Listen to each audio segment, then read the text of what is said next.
मंजिलें बड़ी जिद्दी होती है, हासिल कहाँ नसीब से होती है। मंजिलें बड़ी जिद्दी होती है, हासिल कहाँ से नसीब होती है।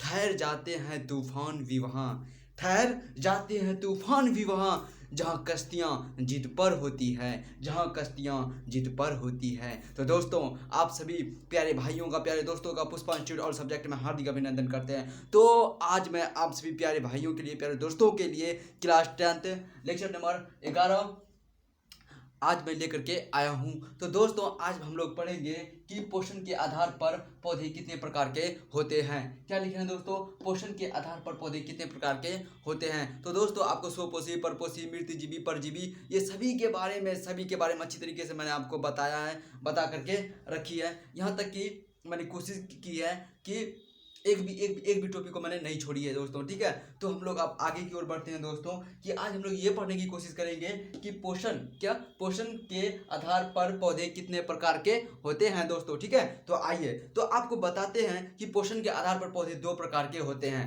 पौधे दो प्रकार के होते हैं, एक स्वपोषी पौधा, एक परपोषी पौधा। अरे भैया, अरे भैया, अरे भैया, अरे भैया, यहाँ भी आप चमक जाएंगे, यहाँ भी आप चमक जाएंगे अगर आपने कभी इस तरह की बातें अगर नहीं सुनी है। तो वो कैसे? वो ऐसे कि स्वपोषी पौधा, परपोषी पौधा। भाई साहब, हमने तो ये सुना था स्वपोषी और परपोषी हमने सुना था, लेकिन ये स्वपोषी पौधा, परपोषी पौधा भी होता है। हाँ दोस्तों, स्वपोषी और परपोषी पौधा भी होता है। स्वपोषी पौधा ऐसे पौधा जिसमें कि क्लोरोफिल मौजूद हो, ऐसे पौधा जिसमें कि क्लोरोफिल मौजूद हो। और परपोषी पौधा ऐसे पौधा जिसमें कि क्लोरोफिल युक्त नहीं हो, अर्थात क्लोरोफिल उसमें मौजूद नहीं हो, उसे परपोषी पौधा कहा जाता है। अगर दोस्तों, हम यहाँ पर आपके सामने ये डिफाइन करने की कोशिश करें, अगर हम आपके सामने ये डिफाइन करने की कोशिश करें कि परपोषी पौधा कौन कौन से हैं, तो गोबर छत्ता आपने देखा होगा, और वहाँ पर मतलब कि गोल कृमि और अमरबेल। अच्छा, यहाँ पर आपको ना एकदम से बढ़िया जोरदार वाला नोट जो आपको मिलने वाला है, अच्छा वाला, वो कौन सा है? वो दो ही चीज़ है, एक गोबर छत्ता और एक अमरबेल। एक गोबर छत्ता, एक अमरबेल के बारे में आपको वीडियो 10 में अच्छी तरीके से मैंने आपको बताया दोस्तों। मैंने यहाँ पर बता करके रखी है कि वीडियो 10 में कि ये जो अमरबेल जो होता है, ये कहाँ पाया जाता है दोस्तों? बैर के गाछ में, गंगा बैर के ऊपर में पाया जाता है। और मैंने ये भी आपको बता कर रखा है, चौबीन के आकार का, चौबीन के टाइप का होता है। और आप कभी कभी सोचते होंगे कि आखिर ये आया कहाँ से, अपना भोजन कहाँ से प्राप्त करता होगा, ये बेचारा ऐसा लटका क्यों है, चौबीन के आकार आखिर दिखता क्यों है ये, है ना। तो दोस्तों, जहाँ पर अगर उसका अंश अगर चलेगा, वो उस पेड़ के चारों तरफ मतलब क्या होता है, छिन जाता है, और उसी से अपना न्यूट्रिशन प्राप्त करता है, अर्थात उसी पौधा से अपना पोषण प्राप्त करता है। तो अपना पोषण कौन प्राप्त करता है दोस्तों? अपना पोषण कौन प्राप्त करता है? तो वही अमरबेल। आपने तो इसकी सब्जी अगर खाई होगी तो आप जरूर जानते होंगे।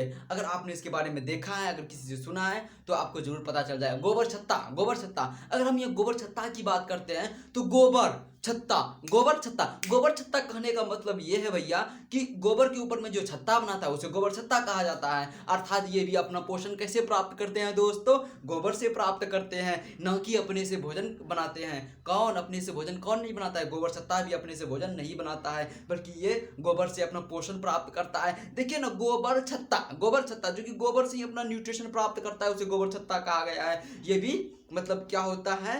ये भी परपोषी पौधा होता है या परपोषण पौधा होता है दोस्तों। अब मैंने आपको इसके बारे में अच्छी तरीके से बताया। अगर मैं यहाँ पर स्वपोषी की अगर बात करूँ, स्वपोषी पौधे की बात करूँ, स्वपोषी पौधे के बारे में अगर बात करूँ, तो यहाँ पर सभी हरे पौधे आप खुद जानते होंगे कि ऐसे पौधे जो अपना भोजन स्वयं बनाता है, और उस पौधे को सभी हरे पौधों में क्लोरोफिल मौजूद होता है, और उसे अपना भोजन को बनाने के लिए 4 चीज़ों की जरूरत पड़ती है। कौन कौन सारी चीज़ है उसके बारे में मैं बताता हूँ। नंबर 1, ऊपर चले जाइए आप, सूर्य प्रकाश। उसके बाद नीचे आ जाइए CO2, CO2 जो हम लोग छोड़ते हैं CO2। उसके बाद आप आ जाइए क्लोरोफिल। जब अभी मैंने बोला भैया कि अगर क्लोरोफिल रहेगा ही नहीं तो भोजन वो बनाएगा ही नहीं।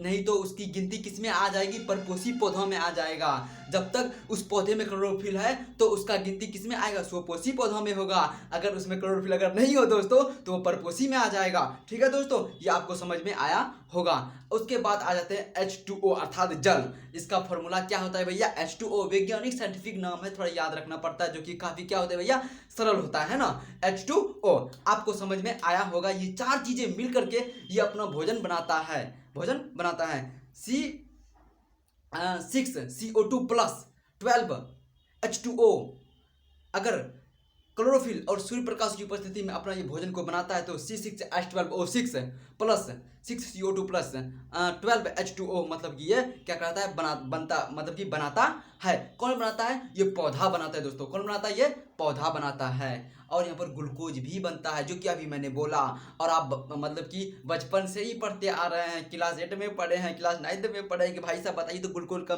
मतलब कि ग्लूकोज का मतलब कि सूत्र क्या होता है। आप झट से बता देते हैं, कमर में से हाथ रखते हैं और बोलते हैं C6H12O6। अरे भैया जो पूछ रहा वो चमक गया, जो पूछ रहा तो वो चमक गया। समझ रहे हैं बात को। हाँ, ऐसे दमदार एकदम बने रहिए, किसी से डरना नहीं, काहे कि यहाँ पर रख करके एकदम से चलते हैं भैया। दोस्तों आइए हमारे साथ में बने रहिए दोस्तों। आज मैं आपको पढ़ाने वाला हूँ कि पोषण के आधार पर पौधे कितने प्रकार के होते हैं, उसके बारे में मैंने आपको बताया अच्छी तरीके से लिख करके। आपको थोड़ा और मतलब कि थोड़ा फील करवाता हूँ कि पोषण के आधार पर पौधा 2 प्रकार के होते हैं, स्वपोषी पौधा, परपोषी पौधा, है ना दोस्तों। आइए दोस्तों हम लोग जानने की कोशिश करते हैं कि पोषण के आधार पर पौधे कितने प्रकार के होते हैं। अभी मैंने आपको बोल करके बताया, लिख करके भी आपको थोड़ा फील करवाता हूँ। पोषण के आधार पर पौधे 2 प्रकार के होते हैं। पोषण के आधार पर पौधे 2 प्रकार के होते हैं। नंबर 1 की बात किया जाए तो स्वपोषी पौधा, परपोषी पौधा। अभी आपको मैंने बताया, आप चमक जाएंगे, है ना, कि पोषण के आधार पर पौधा 2 प्रकार का होता है, कि स्वपोषी भी होता है, परपोषी भी होता है, और आपको मैंने बताया। ठीक है, स्वपोषी पौधा किसे कहा जाता है, इसमें क्लोरोफिल की उपस्थिति होती है, इसलिए इसको स्वपोषी पौधा कहा जाता है। अब अभी बोलेंगे कि सर भाई साहब एक बात बताइए, डिफिनेशन आप काहे गलत बना रहे हैं। स्वपोषी पौधा का मतलब आप तो बताएंगे ऐसे पौधा जो अपना भोजन स्वयं बनाता है। भाई साहब अपना भोजन तो स्वयं तो बनाता है, लेकिन जानते हैं कि इसमें क्लोरोफिल की उपस्थिति होती है, तभी जाकर के अपना भोजन बना पाते हैं, अन्यथा अपना भोजन नहीं बना पाएंगे। इसीलिए मैंने आपको बोला कि इसमें क्लोरोफिल की उपस्थिति होती है। एग्जाम्पल सभी हरे पौधे, all of this green plant, सभी हरे पौधे। नंबर 2 में आते हैं परपोषी पौधे, परपोषी पौधा। देखिए भैया इसमें क्लोरोफिल की उपस्थिति नहीं होती, इसमें क्लोरोफिल की उपस्थिति नहीं होती है। जिसमें क्लोरोफिल की उपस्थिति नहीं होती है तो वो भैया भोजन और मतलब कि ऑब्वियसली मतलब कि अपना भोजन नहीं बना पाएंगे, है ना। तो यहाँ लिखे हैं कि अमरबेल तथा गोबर छत्ता। अभी मैंने बताया कि अमरबेल तथा गोबर छत्ता अपना भोजन कैसे प्राप्त करता है। तो ये चीजें जो है कि पोषण के बारे में आपको समझ में आया होगा, है ना दोस्तों। हाँ, तो अब हम आगे बढ़ते हैं। आगे क्वेश्चन ये है कि प्रकाश संश्लेषण किसे कहा जाता है। ये 2 नंबर में पूछी जा सकती है, ये काफी महत्व रखता है आपके लिए। इसमें आपको बताएंगे कि CO2, उसके बाद क्या बोलता है उसको, प्रकाश संश्लेषण अर्थात सूर्य प्रकाश, है ना। नंबर 2, नंबर 3 में आएंगे तो हो जाए क्लोरोफिल। नंबर 4 में आ जाएंगे H2O पानी। ये सभी चीजें मिल करके ये अपना भोजन बनाता है। कौन बनाता है, वही सभी हरे पौधे, स्वपोषी पौधा बनाता है, अपना भोजन बनाता है। तब जाकर के क्या होता है, वो ग्लूकोज बनाता है, ऑक्सीजन बनाता है, जल बनाता है। अभी दोस्तों आपके सामने में लेकर के आऊंगा, अच्छी तरीके से आपको फील करवाता हूँ कि कैसे ये अपना भोजन को बनाता है। अगर आपको स्कूल में अगर कभी काल अगर पूछा गया होगा तो आप बोले होंगे कि खनिज, लवण,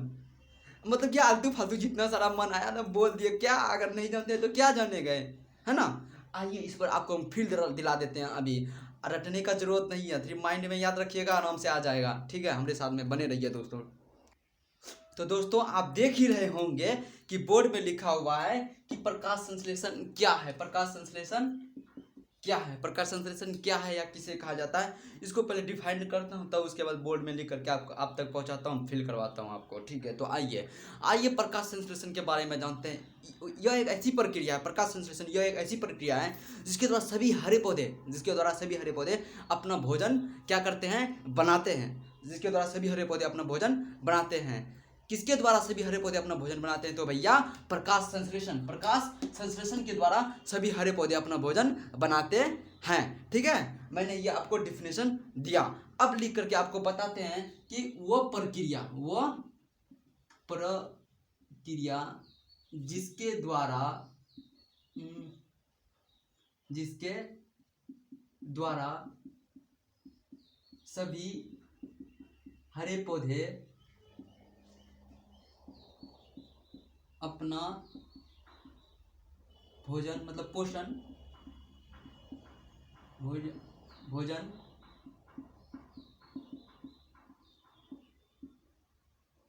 बनाते हैं, उसे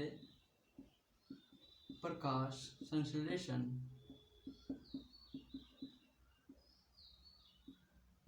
संश्लेषण कहा जाता है।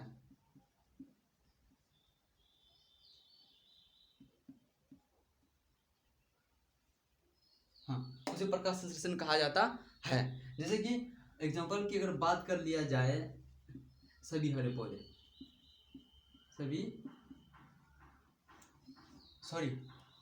आइए वो प्रक्रिया जिसके द्वारा सभी हरे पौधे अपना भोजन मतलब कि पोषण मतलब कि बनाते हैं, उसे प्रकाश संश्लेषण कहा जाता है। जिसके द्वारा सभी हरे पौधे अपना भोजन बनाते हैं, उसे प्रकाश संश्लेषण कहा जाता है। ये आप देख रहे हैं कि ये पौधा है क्या भैया? ये पौधा है।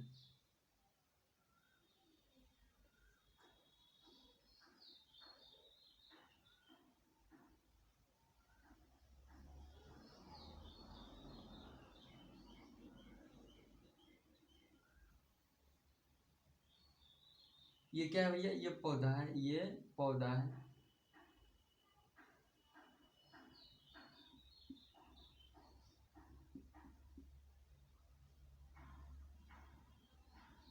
ठीक है, ये पौधा है।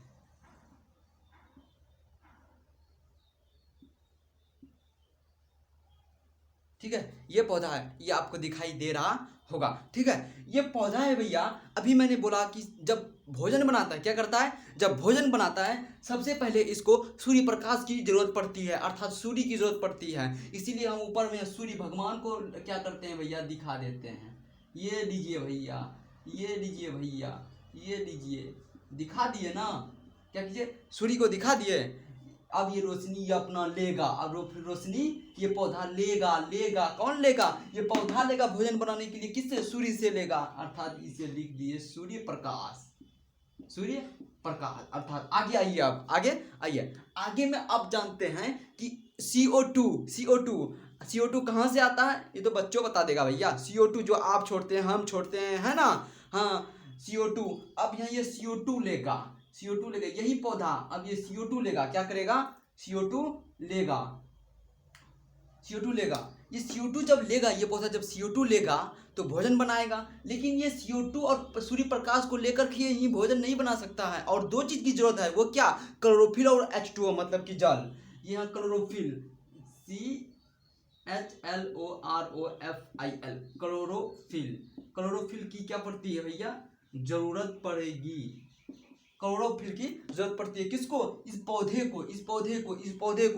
को क्या चीज की जरूरत पड़ती है? क्लोरोफिल की जरूरत पड़ती है। देखा मैंने, सूर्य प्रकाश, CO2 और क्लोरोफिल की जरूरत पड़ती है। और आखिरी चीजें हैं वो है H2O, जो कि हम लोग सुबह शाम क्या करते हैं? अगर कोई फूल का पौधा होता है या कोई फल बोल का पौधा होता है, तो सुबह शाम जाकर के उसमें पानी डालते हैं, ताकि इससे हमारा भावना बनी हुई है कि मतलब कि उसको जब पानी देंगे ना तो वो बढ़ेगा, फल फूल देगा। लेकिन हमको ये पता नहीं था एक पौधे को जीने के लिए कितना चीज़ की जरूरत पड़ती है। तो दोस्तों, आपको समझ में जरूर आया होगा। अच्छा, अब यहाँ हम लोग अब डिस्कस करेंगे कि ये H2 लिया भैया, क्लोरोफिल लिया, CO2 लिया, सूर्य प्रकाश लिया, मतलब 4 चीज लेकर के अपना भोजन बनाया। तो आखिर ये ग्लूकोज कैसे बनाया, किसकी उपस्थिति में बनाया, इसके बारे में आपको बताता हूँ। तो देखिए, यहाँ पर आपको दिखाई दे रहा होगा,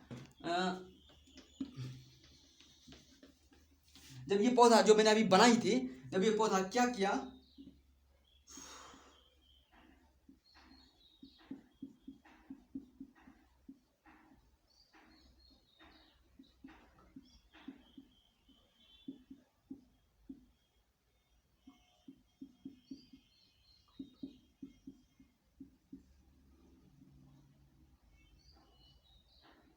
जब C6CO2 CO2 plus 12H2O Surya Prakash और क्लोरोफिल की उपस्थिति में जब ये अपना कार्य एक्टिविटी जब शुरू किया, अपना मतलब कि भोजन बनाने की प्रक्रिया शुरू किया, तो यहाँ पर इन्होंने ये बनाया, इन्होंने यहाँ ये बनाया, क्या बनाया भैया, C6H12O6 क्या बनाया, C6H12O6 ग्लूकोज बनाया।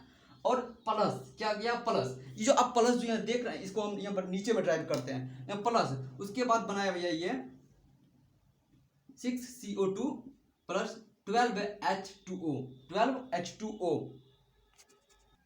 हाँ, अब ये C6H12O6 क्या अपना ग्लूकोज GLUCOSE भैया, ग्लूकोज, ये क्या बनाया, ग्लूकोज बनाया, ये प्लस। और यहाँ पर आप जो देख रहे हैं 6O2 अर्थात 12 क्या बनाया उन्होंने, क्या, ऑक्सीजन, और उसके बाद O2 अर्थात प्लस का चिन्ह, यहाँ पर C6 मतलब कि 6H2O अर्थात भैया फिर यहाँ पर 12 क्या बनाया, वही पानी छोदनी 12 यहाँ पर देखो 12 छो 18 2 20 24 अर्थात ये 24 हुआ है ना, परमाणु संख्या, ये सब संख्या होता है जो कि केमिस्ट्री में आप पढ़ेंगे। यहाँ पर क्या बनाया, ऑक्सीजन भी बनाया और यहाँ पर जल भी बनाया और ग्लूकोज की भी क्या हुई, उपस्थिति हुआ। अच्छा, अब हम लोग यहाँ पर ये जानेंगे कि ये ग्लूकोज जो है आखिर ये ग्लूकोज का ये करता क्या है, ये कहाँ जमा रखता है भोजन को बना बना करके ये ग्लूकोज कहाँ स्टोर करता है, कहाँ जमा करके रखता है, जिससे कि वो फिर पुनः उसका उपयोग करता है। अभी बना करके रख लिया। तो दोस्तों अभी आप देख रहे हैं कि आप थोड़ा हमारे साथ में थोड़ा बने रहिएगा, इसके बारे में और भी थोड़ा हम आपको नॉलेज दे रहे हैं। तो देखिए, आइए, अगर ये ग्लूकोज है, क्या है, ये ग्लूकोज है, तो ये आप स्टोर किया। अब देखिए इसका उपयोग ये कैसे करेगा, ग्लूकोज तो बन गया भैया, आप ये बात सुने होंगे कि रात के टाइम में पेड़ पौधे के पास नहीं सोना चाहिए, उससे आपका माइंड में ये भावना बन रहा होगा, लगता है कि भूत दूध निकल जाता होगा पेड़ में, इसीलिए मम्मी पापा दादा दादी सब बोल रही है कि पेड़ के पास में नहीं सोना चाहिए। बकलेलवा, ऐसा कोई बात नहीं होता है, हम भी बकलेल हैं, है ना, हमको भी ऐसे ही लग रहा था, लेकिन ऐसा कोई बात नहीं है। आखिर होता है क्या, जब रात का टाइम जो होता है ना, तो सूर्य तो होता ही नहीं भैया कि पौधा अपना क्लोरोफिल बनाएगा, अपना मतलब कि भोजन बनाएगा। उस वक्त के टाइम में क्या होता है भाई जी, उस वक्त के टाइम में वो भी पौधा भी क्या करता है, O2 लेता है, क्या लेता है, ऑक्सीजन लेता है। अगर आप उसके नीचे में सोइएगा तो आपका भी ऑक्सीजन वो खींच लेगा। आखिर वो क्यों खींचेगा, इसलिए खींचेगा काहे कि उसको भी ग्लूकोज को तोड़ना है, उसको भी खाना है, उसको भी बढ़ना है, उसको भी मतलब कि चारों तरफ ठाल पात लगाना है ना दोस्तों। तब ना आप बोलेंगे कि आज पानी दिए, कल पानी दिए, परसों हमारा गाछ बढ़ गया। तो कैसे बढ़ा, तो ऐसे बढ़ा। कारण यही है, रीजन यही है कि चाहे वो जीवित वस्तु कोई भी है, जीवित जीव कोई भी है, उसको जीने के लिए ऑक्सीजन की आवश्यकता होती है। जैसे कि आपके शरीर में जब आप ऑक्सीजन लेते हैं तो आपका क्या होता है, मतलब कि खाना का ब्रेक डाउन होता है। क्या होता है, खाना का ब्रेक डाउन होता है, जिसके कारण भोजन पचता है ना दोस्तों। हाँ, इसीलिए आपसे कह रहा हूँ, आप अपना डाइजेशन सिस्टम को हमेशा बूस्ट रखिए, अच्छा रखिए, ताकि आपको आगे में कोई दिक्कत तकलीफ नहीं हो, है ना। इसके साथ कोई छेड़खानी नहीं करना है, कोई मतलब कि ऐसा चीज़ को नहीं खाना है जो कि हमारा शरीर को मतलब कि हानि पहुंचाता हो। स्पाइसी फूड को नहीं खानी चाहिए। हाँ दोस्तों, इस बात को मानिए आप, है ना। हाँ, थोड़ा हम मुद्दे से भटक रहे हैं, तो मैंने आपको बताने की पूरी कोशिश की कि ये पौधा C6CO2 plus 12H2O Surya Prakash और क्लोरोफिल की उपस्थिति में ग्लूकोज बनाया, और उसके बाद 6CO2 मतलब ऑक्सीजन भी बनाया, और क्या, जल भी बनाया, है ना दोस्तों। उसके बाद ये मैंने आपको बताया कि ये ग्लूकोज कहाँ स्टोर रहता है, इसी को कहा जाता है ग्लूकोज ATP। क्या, ATP ऊर्जा, मतलब कि ऊर्जा का घर किसे कहा जाता है, ATP को। किसको कहा जाता है, ATP को, एडेनोसिन ट्राई फॉस्फेट। अर्थात हम जब आगे बढ़ेंगे आपको कल फिर बताएंगे, वीडियो नंबर 12 में आपको बताने का पूरा कोशिश करूंगा जोरदार, कि भैया ये जब अपना जब किया, ऑक्सीजन की उपस्थिति में ब्रेक डाउन किया, तो ये कैसे क्या लिया, आखिर ये ऊर्जा कहाँ गया, है ना। हाँ दोस्तों, आई होप, आशा करते हैं दोस्तों कि आपको ये सभी बातें समझ में आई होंगी, आपने अच्छी तरीके से पढ़ा होगा, पूरा आनंद लेकर के, पूरा भरपूर एकदम से। तो दोस्तों, चैनल को सब्सक्राइब और लाइक ज़रूर कीजिएगा दोस्तों, क्योंकि मेरा नोटिफिकेशन आप तक पहुंच सके, आप अच्छी तरीके से नॉलेज ले सकें, है ना दोस्तों, है ना भाई साहब। तो खुश रहिए, मस्त रहिए, स्वस्थ रहिए और पढ़ाई लिखाई करते रहिए। जीवन में हंसते रहिए, मुस्कुराते रहिए, बस जीवन यही है ना।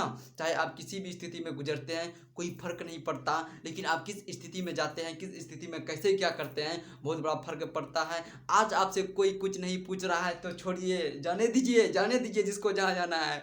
लेकिन कल आप जब सक्सेस हो जाएंगे तो आपको पूछेगा कि भाई साहब कैसे किए थे, थोड़ा सा हमको भी बताइए। बगल वाला बच्चा आपको जानने का जिज्ञासा रखता है, उसको भी थोड़ा कुछ नॉलेज वॉलेज दीजिए ताकि वो भी पढ़ लिख करके कुछ बन सके, है ना दोस्तों। हाँ, थैंक यू।